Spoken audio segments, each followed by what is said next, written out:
اطلب العلم أخي فهو درب به نور به ترقى به تحيا عالما حرا فخور. اطلب العلم أخي فهو درب به نور به ترقى به تحيا عالما حرا فخور. بسم اللہ الرحمن الرحیم. جون 24 2020 2 ذوالقعدہ 1441 ہجری بروز بدھ. درس حدیث کا سبق ہم پڑھنے والے ہیں. ہم انشاءاللہ پڑھیں گے بخاری شریف. مختصر طور پر صحیح بخاری اور امام بخاری رحمہ اللہ کے بارے میں عرض کر دینا مناسب سمجھتا ہوں. حضرت امام بخاری کا نام ہے محمد، کنیت ہے ابو عبداللہ. سلسلہ سند اس طرح ہے: ابو عبداللہ محمد ابن اسماعیل ابن ابراہیم ابن مغیرہ ابن بردزبہ الجعفی الیمانی البخاری رحمہ اللہ. حضرت 13 شوال 190 پر 4 ہجری جمعے کی رات کو بخارا نامی بستی میں پیدا ہوئے. سیر و اعلام النبلاء اور البدایہ والنہایہ میں لکھا ہوا ہے کہ حضرت نابینا یعنی اندھے پیدا ہوئے تھے. والدہ بڑی عبادت گزار نیک خاتون تھیں، بہت دعائیں کیا کرتی تھی. ایک رات خواب میں نبی حضرت ابراہیم خلیل اللہ علیہ السلام کو دیکھا. وہ فرما رہے تھے: تیرے بیٹے کو بصارت یعنی دیکھنے کی طاقت عطا کر دی گئی ہے. چنانچہ صبح کو اٹھی، بیٹے کو دیکھا تو ایسے ہی پایا کہ بصارت دیکھنے کی طاقت مل گئی تھی. اب وہ بینا ہو گئے تھے. کم عمری ہی میں حضرت امام بخاری کے والد کا سایہ سر سے اٹھ گیا، یتیم ہو گئے. 18 سال کی عمر میں والدہ اور بڑے بھائی کے ساتھ حج کے سفر پر گئے. علم حاصل کرنے کے شوق میں وہیں رک گئے اور یہ سلسلہ چلتا رہا. ہر علمی درسگاہ کو پہنچے، جہاں جہاں بھی قرآن کا حدیث کا علم مل سکتا ہے، پڑھانے والے ہیں، وہاں سب تلاش کر کر کے پہنچے. اسی 18 سال کی عمر میں کتابیں بھی لکھنا شروع کر دیا تھا. حضرت امام بخاری بڑے ذہین اور قوت حافظہ کے مالک تھے کہ ایک بہت بڑے محدث امام داخلی رحمۃ اللہ علیہ سے ایک مرتبہ حدیث پڑھاتے ہوئے سند میں چوک ہوئی تو امام بخاری رحمہ اللہ، جو کہ ابھی 11 سال کے لڑکے تھے، اپنے حافظے سے، اپنی یاد سے ان کے نسخے کی تصحیح کی. ظفر المحسرین. امام بخاری جو کہ ابھی 16 سال کے لڑکے تھے، تبھی حضرت عبداللہ ابن مبارک رحمۃ اللہ علیہ اور حضرت امام وکیع رحمۃ اللہ علیہ کی کتابوں کو مکمل یاد کر لیا تھا. آپ رحمۃ اللہ علیہ نے 1080 اساتذہ سے علم حاصل کیا ہے. تو اندازہ لگا لیں کہ آپ علم کے لیے کہاں کہاں کا اور کیسے کیسے سفر کیے ہوں گے. بہت سے اسفار، اور اندازہ لگ سکتا ہے کہ کیسی تکلیفیں برداشت کر کے، قربانیاں دے کر انہوں نے پڑھی ہوگی. مسلم ابن الحجاج رحمۃ اللہ علیہ اور امام ابو عیسیٰ ترمذی، جو ترمذی شریف کے مصنف ہیں، صاحب ترمذی شریف رحمۃ اللہ علیہ، آپ کے بے شمار شاگردوں میں سے ممتاز شاگرد ہیں. پڑھنے کے زمانے میں آپ کے سب ساتھی سبق سن کر استاد سے لکھ لیتے تھے، مگر حضرت ہمیشہ یاد کر لیتے تھے. ایک دن سب ساتھیوں نے مل کر، کلاس میٹس جو ہوتے ہیں نا، سب ساتھیوں نے مل کر، حضرت ایک دوست تھے، ساتھی تھے، تو تانا دیا، چھیڑا، مذاق کیا کہ صرف سنتے ہو، لکھتے نہیں. کلاس کو آنے جانے کا یہ ٹائم، یہ وقت سب برباد ہے، کیا فائدہ، لکھتے بھی نہیں، کچھ بھی یاد نہیں ہوگا. تو اسی وقت حضرت طیش میں آئے، اپنی یاد سے 15,000 حدیثیں، ایک دو نہیں، 15,000 حدیثیں اسی ترتیب سے بغیر دیکھے کہ ازبر سنا دیا جیسے استاد سے سنے تھے. عالم یہ تھا کہ دوسرے جو ساتھی جو لکھ کر محفوظ کر کے رکھے تھے، ایک حرف استاذ کا لکھے ہوئے تھے، ان کی زبانی سن کر اپنے لکھے ہوئے نوٹس کی تصحیح کرنے لگے، کریکشن کرنے لگے. اس قدر یاد حافظہ. اس کے بعد سے وہ اپنے ساتھی کا مقام و مرتبہ سمجھ گئے تھے. خیر، اس جلیل بزرگ علامہ محدث جلیل کی وفات 250 پر 6 ہجری ہفتے کی رات کو 60 پر 2 سال کی عمر میں ہوئی، جو کہ اتفاق سے عید الفطر کی رات تھی۔ تدفین خرتنگ یعنی سمرقند کے قریب عمل میں آئی۔ قبر سے مشک کی تیز خوشبو آنے لگی تھی۔ مسلسل کوششوں کے بعد بھی جب لوگوں کی مٹی لے جانے کا سلسلہ نہ رکا تو مجبوراً قبر کے چاروں طرف لکڑیوں کی جالی بنا دی گئی۔ ایک بزرگ تھے عبد الواحد ابن آدم رحمۃ اللہ علیہ، خواب میں انہوں نے فداہ ابی فداہ روحی فداہ امی سرکار دو عالم حضرت محمد مصطفیٰ صلی اللہ علیہ وسلم کو دیکھا کہ حضرات صحابہ کرام رضوان اللہ علیہ مجمعین کی جماعت کے ساتھ منتظر رکے ہوئے ہیں، ٹھہرے ہوئے ہیں۔ پوچھا حضرت یہاں کیوں تشریف فرما ہیں؟ اللہ کے رسول صلی اللہ علیہ وسلم نے فرمایا میں محمد ابن اسماعیل بخاری کا انتظار کر رہا ہوں، اور یہ حضرت امام بخاری رحمۃ اللہ علیہ کے انتقال کا ٹھیک وقت تھا۔ دوسرے نمبر پر ہم مختصر عرض کرنا چاہتے ہیں کتاب بخاری شریف سے متعلق۔ اس کتاب کا پورا نام الجامع المسند الصحیح المختصر من امور رسول اللہ صلی اللہ علیہ وسلم و سننہ و ایامہ، یہ ہے اتنا بڑا سا نام، یہ پورا نام امام بخاری علیہ الرحمٰن نے اپنی کتاب کا یہ نام رکھا تھا، الجامع المسند الصحیح المختصر من امور رسول اللہ صلی اللہ علیہ وسلم و سننہ و ایامہ۔ امام بخاری کے استاذ شیخ الحدیث امام اسحاق ابن راہویہ کی رحمہ اللہ ایک بات ہی صحیح بخاری کے لکھنے کا سبب بنی کہ حضرت امام اسحاق ابن راہویہ اپنے سووں کے ہزاروں کے شاگردوں کو سبق پڑھاتے ہوئے ایک دن اپنی دلی تمنا اور حسرت کو ظاہر کیا تھا کہ کاش تم رسول اللہ صلی اللہ علیہ وسلم کی سنن کے بارے میں کوئی مختصر سی کتاب جمع کر دیتے۔ ان کا یہ ارشاد اپنے سبھی شاگردوں کو دیکھ کر ہی تھا، مگر حضرت امام بخاری کے دل میں یہ بات اتر گئی اور وہ اس کام کو کر گئے۔ اس کتاب بخاری شریف کو حضرت امام بخاری رحمۃ اللہ علیہ نے پورے 16 سال کے عرصے میں لکھا تھا، 1-2 سال نہیں، 16 سال کے عرصے لگ گئے، اور اس پوری مدت میں ہر حدیث کو لکھنے سے پہلے غسل کرتے تھے، باقاعدہ غسل کرتے تھے، استخارہ کر کے 2 رکعت نفل نماز ادا کرتے تھے۔ جب اللہ کی طرف سے مکمل شرح صدر، انشراح صدر اور اطمینان ہو جائے تو تب اس حدیث کو اپنی کتاب میں جگہ دیتے تھے، لکھتے تھے۔ امام بخاری رحمۃ اللہ علیہ کے ایک استاذ ہیں حمیدی، انہی کی حدیث کو امام بخاری نے سب سے پہلے لایا ہے۔ ایک اور بھی حمیدی ہیں جو الجمع بین الصحیحین للحمیدی ایک کتاب ہے، اس کتاب کے مصنف ہیں، وہ امام بخاری کے بہت بعد کے ہیں۔ ان کے چند مفید اشعار وہ برسبیل تذکرہ نقل کرنا ہرگز فائدے سے خالی نہیں ہوگا۔ ان کے بہت پیارے اشعار ہیں۔ امام بخاری کے جو استاذ نہیں ہیں حمیدی، جو الجمع بین الصحیحین للحمیدی کتاب کے مصنف، ان کے اشعار لقاء الناس لیس یفید شیئا سوى الہذیان من قیل وقالی فأقلل من لقاء الناس الا لأخذ العلم او اصلاح حالی۔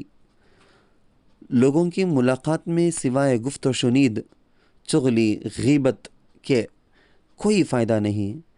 علم دین حاصل کرنے یا اصلاح حال کے خاطر ملنا ہو تو ملو، ورنہ لوگوں سے ملنا جلنا کم کر دو۔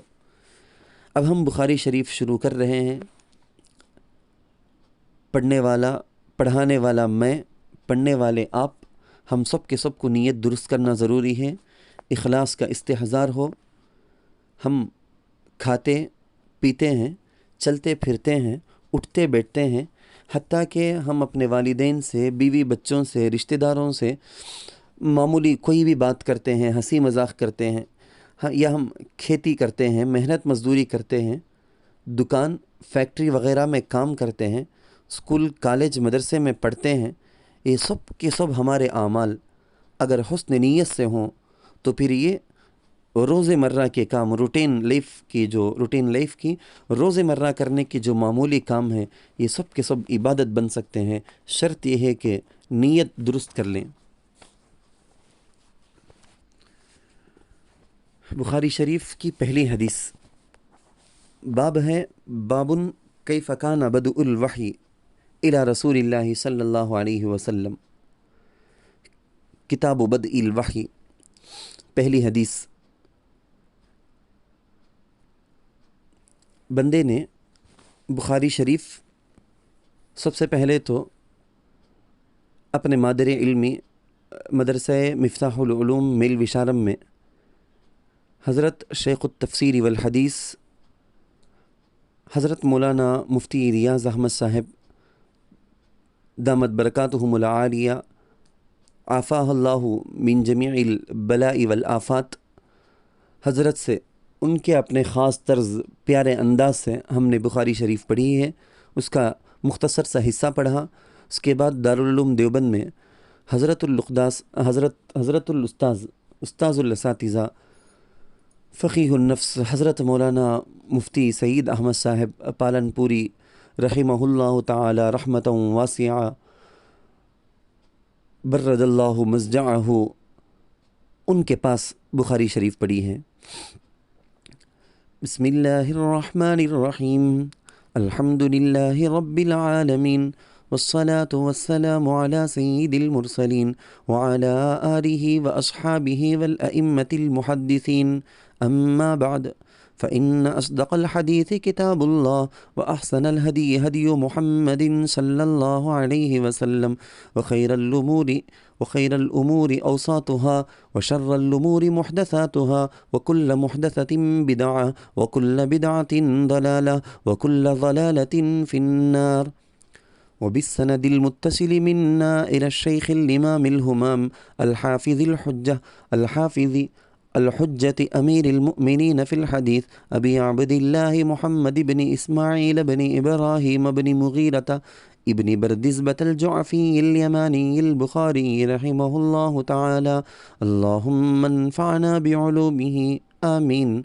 عن عمر بن الخطاب رضي الله عنه قال قال رسول الله صلى الله عليه وسلم إنما الأعمال بالنيات وإنما لامرئ ما نوى، فمن كانت هجرته إلى الله ورسوله فهجرته إلى الله ورسوله، ومن كانت هجرته إلى دنيا يصيبها أو امرأة يتزوجها فهجرته إلى ما هاجر إليه، الحديث متفق عليه۔ یہ بخاری شریف کی پہلی حدیث ہے۔ اس حدیث کے راوی حضرت عمر فاروق رضی اللہ عنہ ہیں۔ حضرت کا نام عمر، والد کا نام خطاب، کنیت ابو حفص۔ سب سے پہلے امیر المؤمنین کے نام سے آپ ہی کو پکارا گیا۔ آپ کا لقب فاروق ہے، جس کے معنی ہے حق و باطل کے درمیان فرق کرنے والا۔ اس لقب کی وجہ یا تو یہ ہے کہ آپ کے ایمان سے پہلے اسلام اور اسلام والے غایت خفا میں تھے، پوشیدہ تھے۔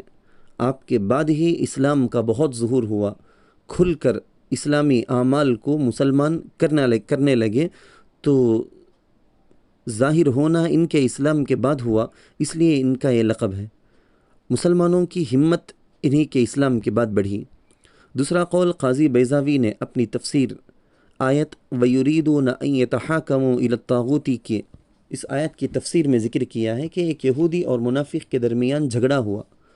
حضور اقدس صلی اللہ علیہ وسلم نے یہودی کے حق میں فیصلہ دیا تھا، مگر پھر بھی وہ منافق حضرت عمر رضی اللہ عنہ کے پاس فیصلے کے لیے آیا۔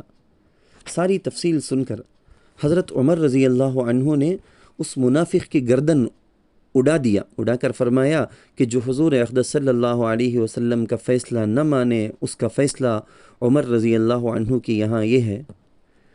معدود چند افراد کے بعد حضرت عمر رضی اللہ عنہ کا اسلام ثابت ہے۔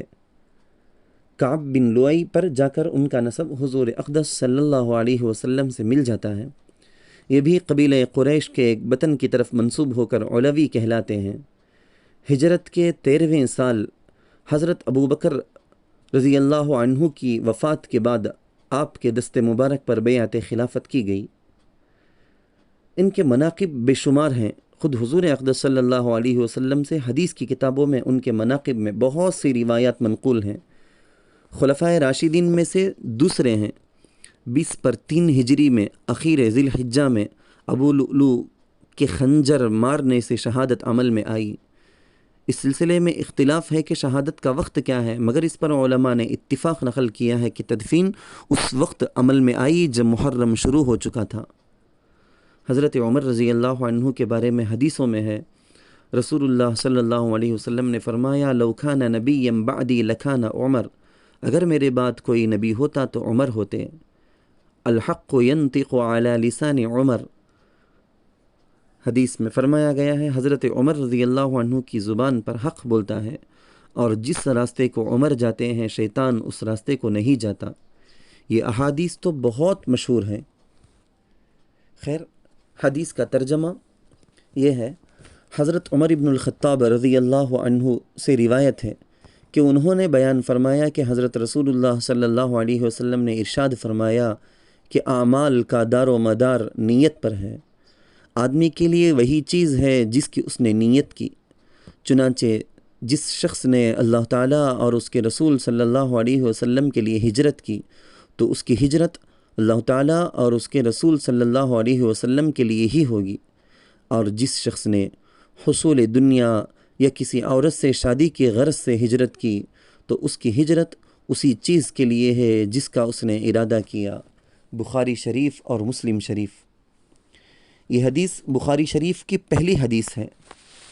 امام ابو داؤد رحمۃ اللہ علیہ، جو سنن ابی داؤد کے مصنف ہیں، فرماتے ہیں میں نے پوری احادیث شریفہ کے ذخیرے سے 5 لاکھ احادیث کا اپنی کتاب کے لیے انتخاب کیا، اور ان 5 لاکھ میں سے 4 حدیثوں کا انتخاب کیا۔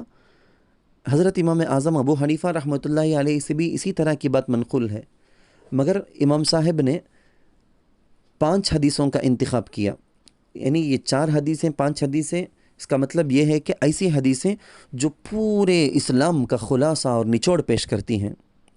نمبر 1، وہ 4 یا 5 منتخب حدیث، ان کو سرسری انداز سے پڑھ کر اس کا ترجمہ سنا کر آگے اپنی بات کو رکھوں۔ پہلی حدیث ہے ان منتخب حدیثوں میں سے یہی حدیث جو ابھی ہم نے پڑھی ہے، انما الاعمال بالنیات، اعمال کا مدار نیتوں پر ہے۔ دوسری حدیث ہے الحلال بین والحرام بین وبینہما مشتبہات، حلال بھی واضح اور حرام بھی کھلم کھلا ہے، دونوں کے درمیان مشتبہ چیزیں ہیں۔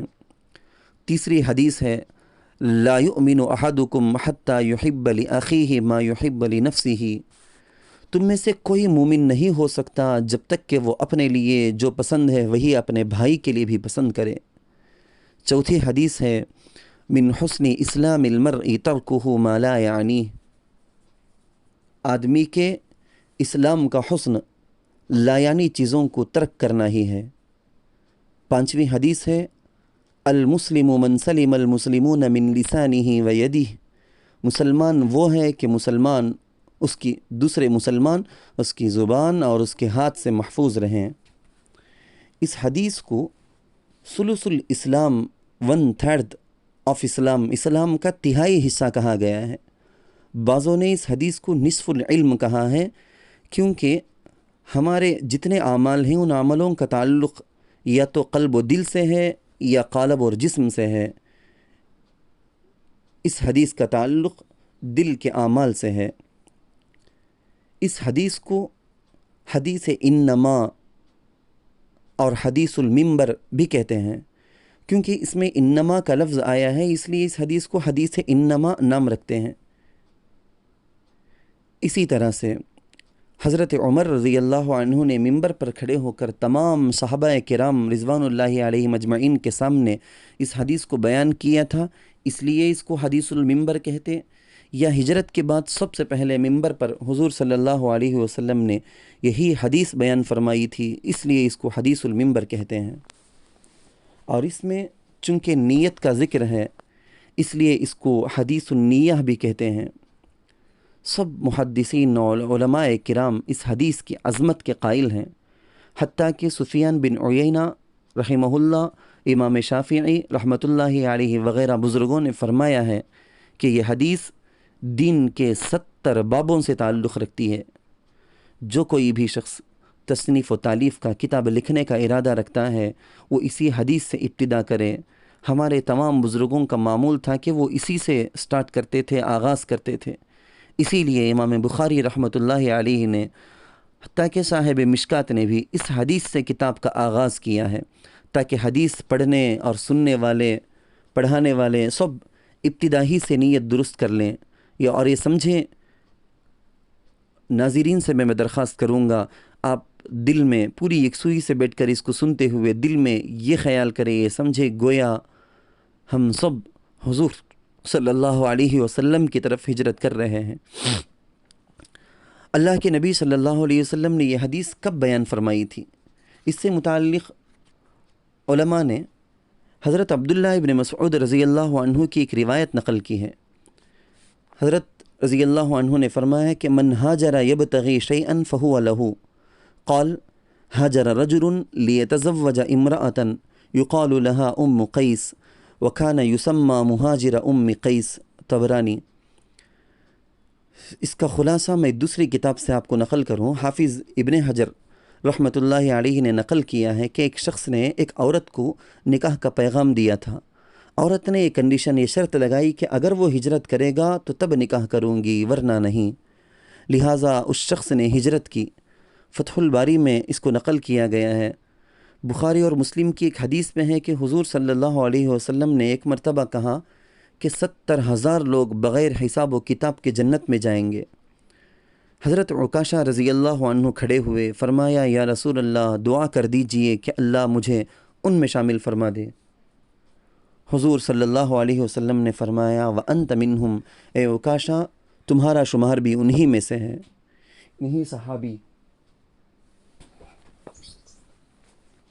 انہی صحابی عکاشہ رضی اللہ عنہ کے بھائی ہیں، یہ صحابی جن کو ہم مہاجر ام قیس کہتے ہیں۔